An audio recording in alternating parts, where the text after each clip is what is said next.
how do you find freedom within the structure of the choreography to make those roles your own?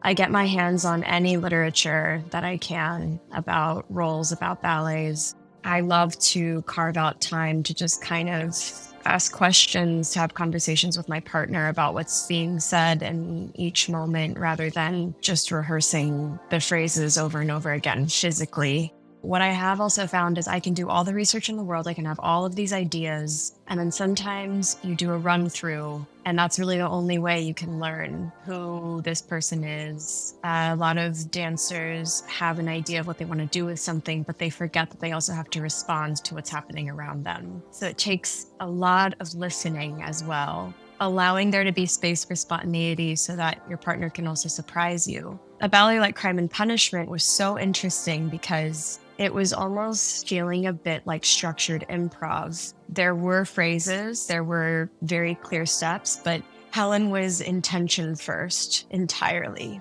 I found that I learned a lot about myself as a performer within that piece. I think if I can just approach researching roles like I'm going to do a play or a film, then you can go out there with a sense of freedom, like no matter what. If I'm in that character, nothing can go wrong. Hi, and welcome to The Leadership Dance, where we explore the art of leadership with trailblazers in business and the arts. If you enjoy the show, make sure to share and subscribe wherever you get your podcasts.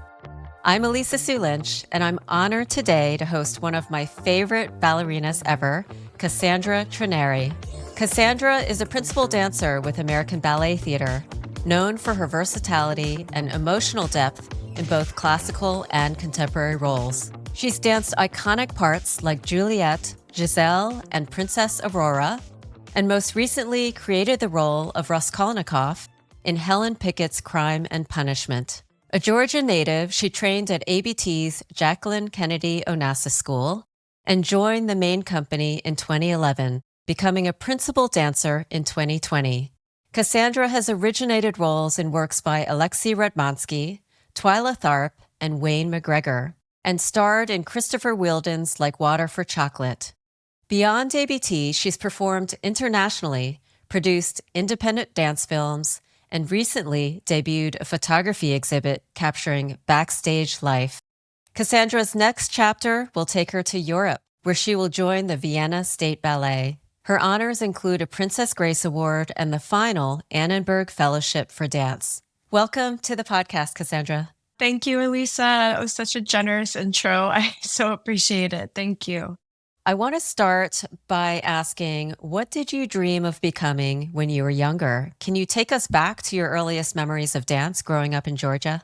Growing up, there was this desire to be a performer first. I think I was always just very energetic, very creative. And I think my folks just kind of put me into everything that they could to just get me to do something, I imagine. I did gymnastics, I did horseback riding, I grew up doing martial arts. My biggest inspiration was the pink Power Ranger on TV. I thought, oh, well, I'm going to be a Disney Channel star. Like there were all these little dreams, and focusing in on dance took place around the time of my first summer intensive, I'd say. It was an American Ballet Theatre summer intensive in Alabama. My mom put me in a tap and ballet combo class when I was about 3, and I just fell in love with dance at that time. And my first summer intensive was kind of where ballet came into focus for me. I remember being surrounded by so many young people who were far more advanced than me at my age. There was a technique and a skill involved that I hadn't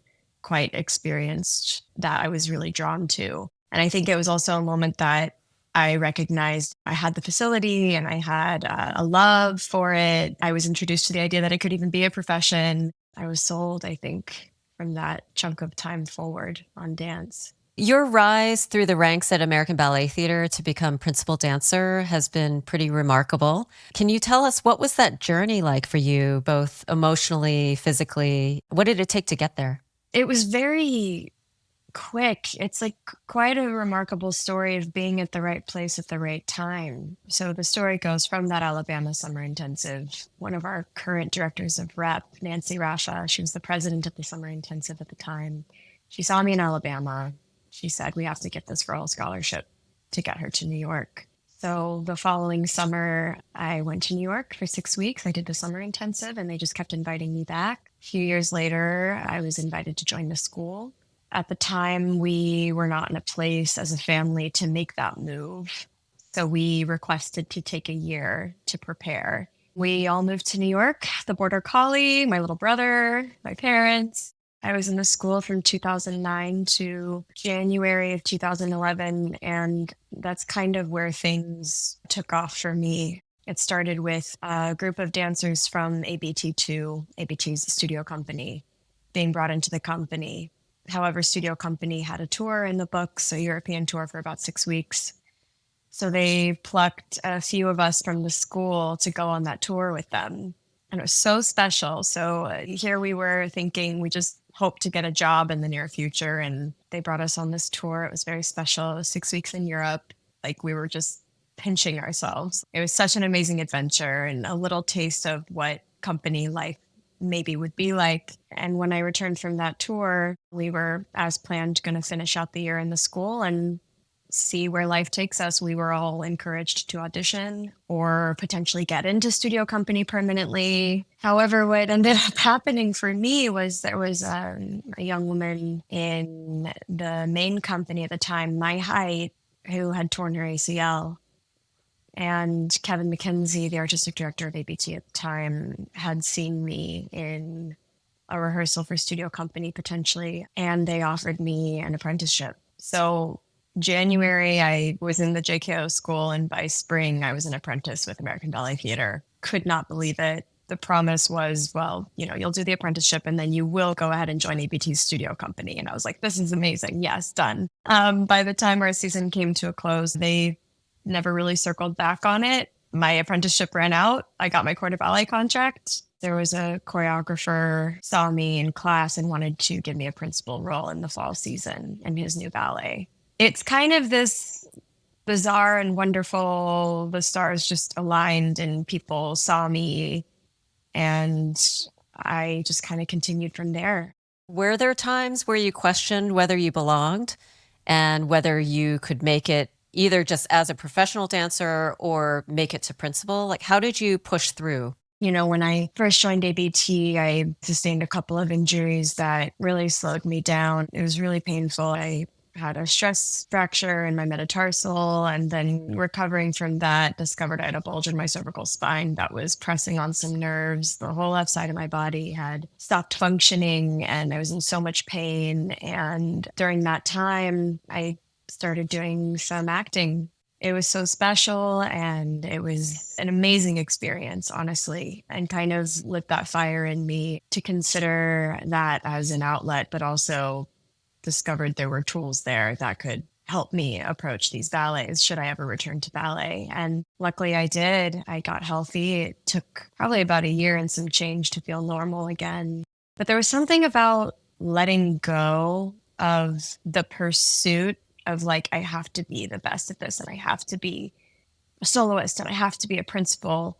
So having this other outlet gave me a sense of value and worth and filled my spirit in such a way that I could then come into ballet with a little bit more ease about myself. And I think that was really important. The moral of the story is like every time I've felt as though I was losing my way a little bit, I felt like leaning into these other desires and these things that I'm curious about has always allowed me to then be the best at what I do in my ballet life, if that makes sense. I think it makes a lot of sense. And I've been thinking about that a lot. I think we, in our prep call, talked a little bit about that tension between structure and freedom. And you talked about how you were drawn to technique when you first really fell in love with ballet.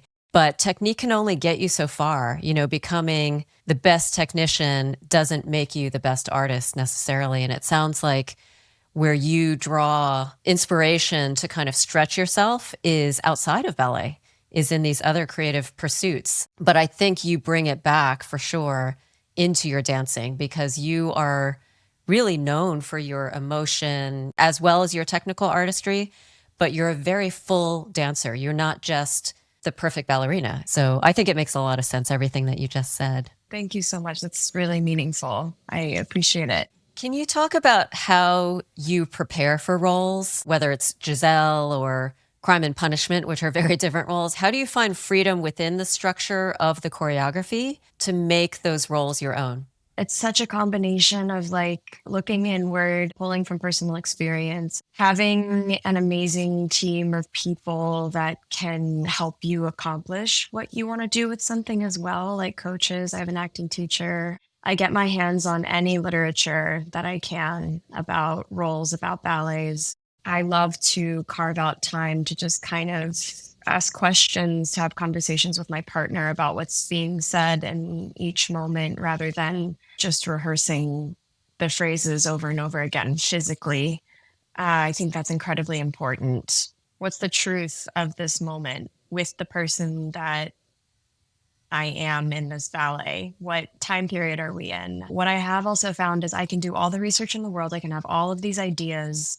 And then sometimes you do a run through, and that's really the only way you can learn who this person is. A lot of dancers have an idea of what they want to do with something, but they forget that they also have to respond to what's happening around them.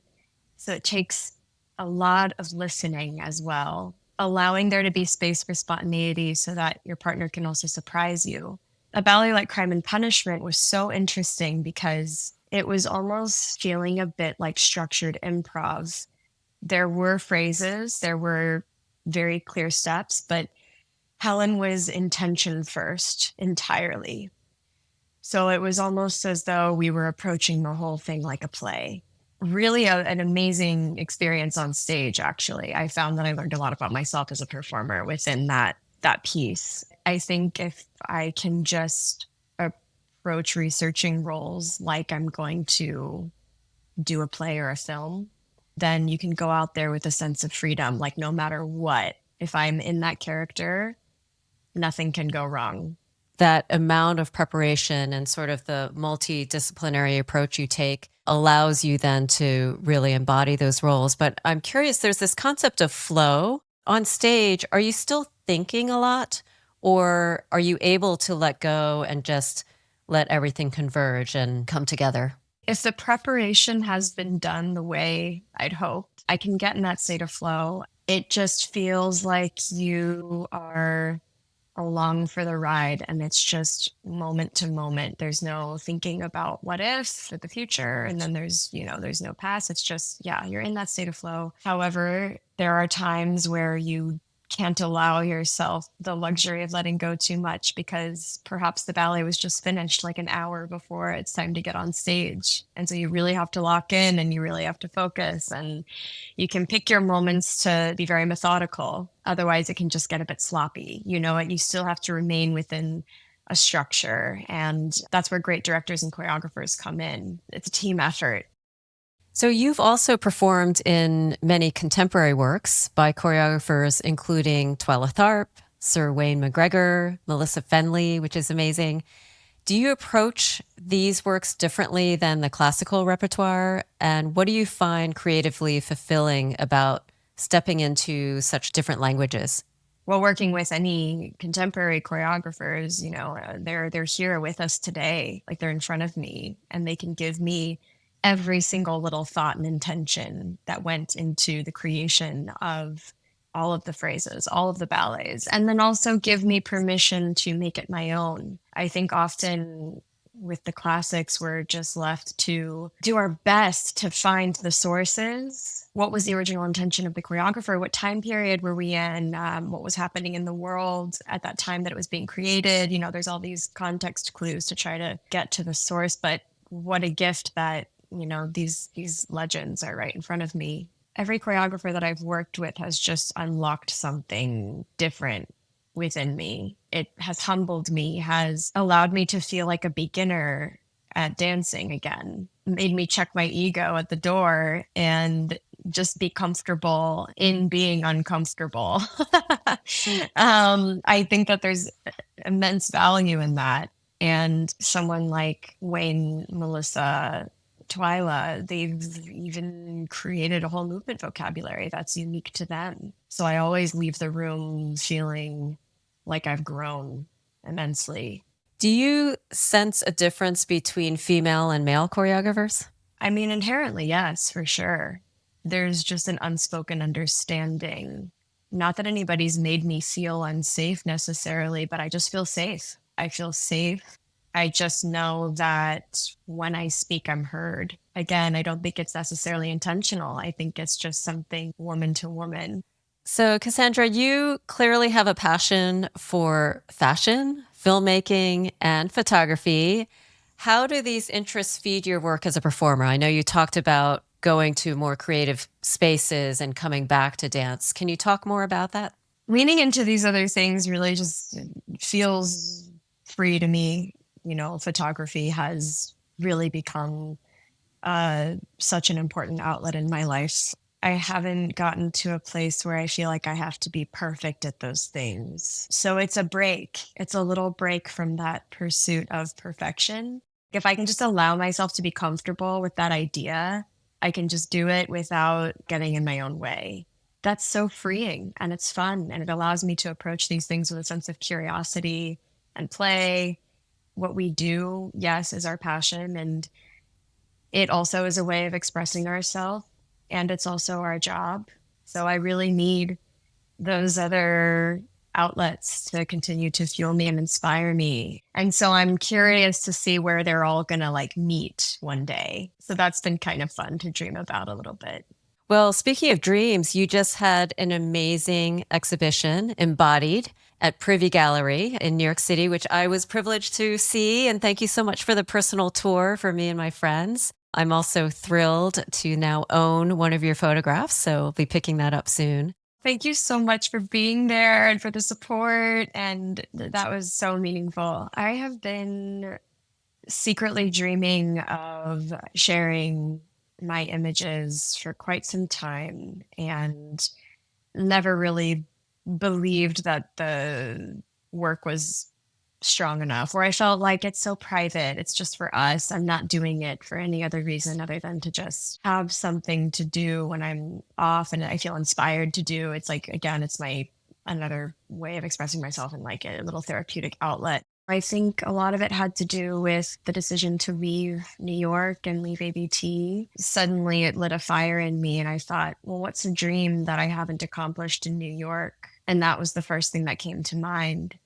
And I thought that makes so much sense because it's also a way that I can honor my time with American Ballet Theater and all of the people within it. I was gifted the camera by a former ABT board member who is just such a generous spirit. He's so lovely. He is a photographer himself as well. And he said, nobody shoots on film anymore. I don't think I want to pick that up ever again. So you're welcome to have it. It's a Nikon S from 1959. And I just decided to start playing. I ordered film off of Amazon and did a little YouTube tutorial to get acquainted with the camera. And I think the first season I brought it, I was a soloist at the time. I left it at the Met and just kept it there for a whole season. It was an 8-week season at the time, 2018. So I've been photographing everybody for all these years, took the camera on tours. And what was very important to me was that people connected with the work that had no knowledge of our art form. Cassandra, tell people, what is the overall theme of the exhibition? The show was called Embodied, and one wonderful photographer who I ended up meeting and sharing my portfolio with, she was able to sit me down and share with me what she found compelling about a lot of the images. She said, you know, there are images that a lot of photojournalists can go in and capture, dancers who are just putting on their makeup, preparing for shows, beautiful images of dancers on stage. But what I'm really connecting with are the images where I can tell that these people, A, trust you deeply. There's an intimacy there. There's also just this utter exhaustion Like no one is putting on airs or, you can just tell that they are quite literally just being. There's a sensitivity and an empathy as a result in the images. And I thought, okay, that's interesting. So then I started to write about what it feels like for me to have just been on stage, to have been in such a vulnerable position, to have poured myself into a character for hours, to have gone on an emotional and a physical journey. And then I come off stage and I just feel so utterly confused and like I can't really find myself again. And yet I now am going to have to be met with feedback on my performance. I need to greet people. I need to say hi to family and friends. And sometimes all I want to do is just curl up in a ball and cry or laugh or surround myself with people that know what I just went through and not see anybody else. But what I kept coming back to was the word embodied, because so much of our duty as dancers is to embody other people's characters, ideas, stories, feelings, how challenging it is to embody ourselves again. With that theme in mind, I poured through everything and picked out really the images where you see just before stepping on stage, during intermission, backstage, and or in dressing rooms, and then just as soon as someone has stepped off the stage, again, backstage or in a dressing room. There are a lot of moments in the quick change booth. The quick change booth, a lot of people don't know. As Juliet, for example, you step off stage, people grab you, they bring you into this tiny dark room and they just start changing your hair, changing your costume. And you're just standing there trying to remember who you are, what time period you're in, stay calm, breathe. Oh, that hairpin isn't quite going in correctly. It's like all this, like with this racing energy. And then you're just thrust back onto stage and you're like, okay, where am I? What am I doing? Who am I? So these like really complex in between moments that we exist in constantly, trying to sort of put together a series of images that encapsulates that complex existence that we find ourselves in often. So with the help of a wonderful curator, Ivan Shaw, we whittled the show down to 100 images. And I had met the gentleman who owned Privy Gallery, Noah and Lane, through a friend who had done their photo exhibition there about a year ago. He's a photographer who also doesn't have a connection to dance. His name is Tommy Rizzoli. And he was like, I love your images. I would love to put you in touch with them. So that's how that happened. And that was in February, was my first meeting with them. And then for the past, how many months has it been? I've just been pouring myself into crafting this show. And it has been such a gift. So many sleepless nights, so much anxiety. It was so vulnerable to put myself out there in this way. I was running from rehearsal every day to put the show up and to like take meetings and to pick up the prints. And it was just like running around. And I remember I had just come from rehearsal opening night. People were trickling in and I was in this tiny bathroom trying to put the suit on that I had gotten for the show. And I was shaking. And I thought to myself, I don't think I've ever quite been this nervous to perform. It was just such a new way to expose myself, to share such vulnerable moments and intimate moments. All of my friends and colleagues that were featured in the show and beyond were so supportive. I'm so filled with gratitude that A, they've let me into their lives in this way and captured these moments. And then, of course, B, that they let me share it with the world. Thank you so much for talking about it, giving us a glimpse behind it. I love how you talk about those in-between moments. It's like this liminal space where you're neither here nor there. That really comes through in the photography. And thank you for sharing that with us. Thank you. I'm so happy to hear that. And is there a way that other people can see the work? Are you going to put some stuff online, hopefully get another show? Oh my gosh, the dream is a book. The dream of dreams is to turn it into a book. Otherwise, yeah, I have a photography Instagram account that I share things from time to time. So you just mentioned a little while ago that you're leaving New York. So you are embarking on an exciting new chapter with Vienna State Ballet, and you get the chance to work with Alessandra Ferri, who was a guest on this podcast as well. What led to your decision to leave ABT after so many years, and what are you excited about? Well, I think this is an interesting full circle moment for me. Alessandra Ferri, I remember as a student coming to New York for the first time, we were watching a recording of her Romeo and Juliet performance, and something just like broke open in me.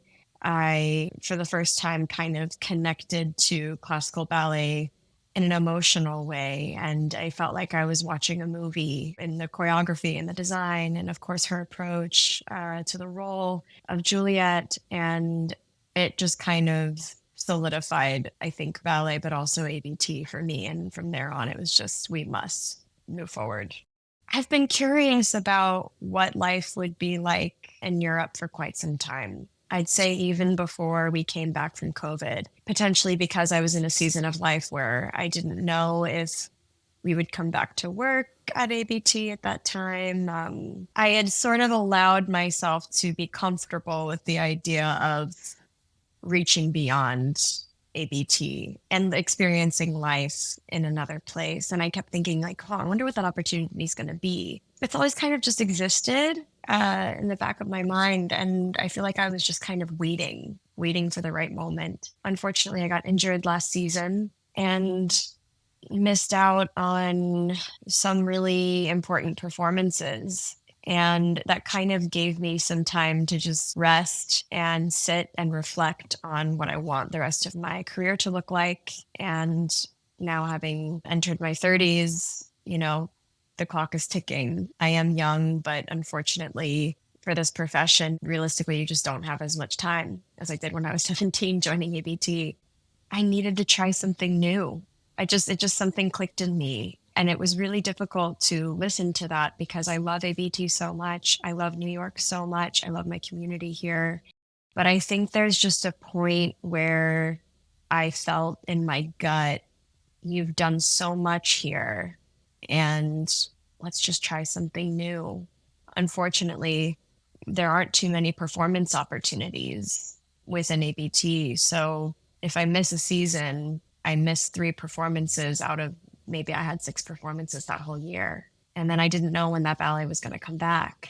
So it's just kind of reckoning with, okay, I've reached this point. This place has shaped me and molded me into the artist that I am. And I love where I'm at, and I love where I'm going. And I love that I'm curious, and I love that I do things that scare me. And this place has crafted me into that from the time I was 12 years old to now.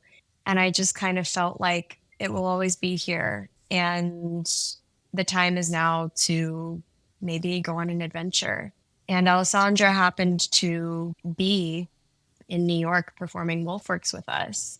And I got to be in her cast as her Sally, to her Virginia, her Clarissa, in Wayne McGregor's Wolfworks. I just enjoyed every second on stage with her, every second in the studio with her. I got to observe her work on Juliet, coach the role after I knew I wasn't going to be able to do it anymore, but I just wanted to be in this space. And I was just hanging on to every word. And I know that she's so invested in bringing life and humanity to the stage. So the first conversation was just, can we have a coffee? I'm feeling stuck. And she was very encouraging in guiding me and saying, anything's possible. Basically, like, you can do anything you'd like. And I said, well, I would love to have the opportunity to work with you more. And she said, well, just come by, hang out, like, come to London, come to Vienna, like, we can work together on anything you want. The thought of leaving New York, leaving ABT was just like out of the question. And the more that I thought about it, and the more that I kind of confided in her and other mentors in my life and choreographers and people that I trust who've known me and have seen my journey these past 15 years in ABT, collectively said, it sounds like you're ready to try something new. And so I just kind of took that step, and I just asked, I said, would you ever consider having me? And she said, absolutely, absolutely. But would you be willing to pick up and move? And I was like, I don't know. I'm scared. Oh man. But, through like months and months of just really leaning on a community of people around me who know me well and within and out of ABT, I felt very held and supported and cared for in making this decision. And also just comfortable with the idea that nothing's forever, but the career does have a timeline. So why not just go for everything? And so that's it. I'm going, and it's scary and it's exciting, and I'm so full of joy and, of course, curiosity. And there's, of course, going to be a lot of grief. I'm going to miss everybody. I know that that will exist too, but I'm trying to just honor all of it. I'm so curious about what this move is going to do, but I feel like it's just going to break open a whole new world for me that I can't even quite understand yet. So I'm looking forward to that. I love this move for you, Cassandra. It sounds like it's time. It's the right time for you in your life, in your career. And as someone who has lived abroad twice, so first time moved with young kids, 9 and 10 at the time, to China, so the other side of the world, you're going to love it. It's going to be such an amazing adventure, and you're going to blossom and flourish and discover new things. And I'm just so excited for you. I'm thrilled. Thank you so much. I really appreciate that. So, Cassandra, it's been incredibly inspiring to hear about your journey and to get to know you better. And I'd love to actually go see you perform in Vienna. Alessandra kind of threw that out on the podcast. Oh, you should come to Vienna. So maybe I will. I'd love to see you there. Please. And I hope it's everything that you've been dreaming of. So thank you so much for joining me on the podcast today. Thank you so much, Alissa. It's been such a pleasure. Like, follow, and share the Leadership Dance, where we explore how to choreograph the career of your dreams and chat with visionary leaders who are breaking barriers in the arts and business worlds. Until next time, keep dancing.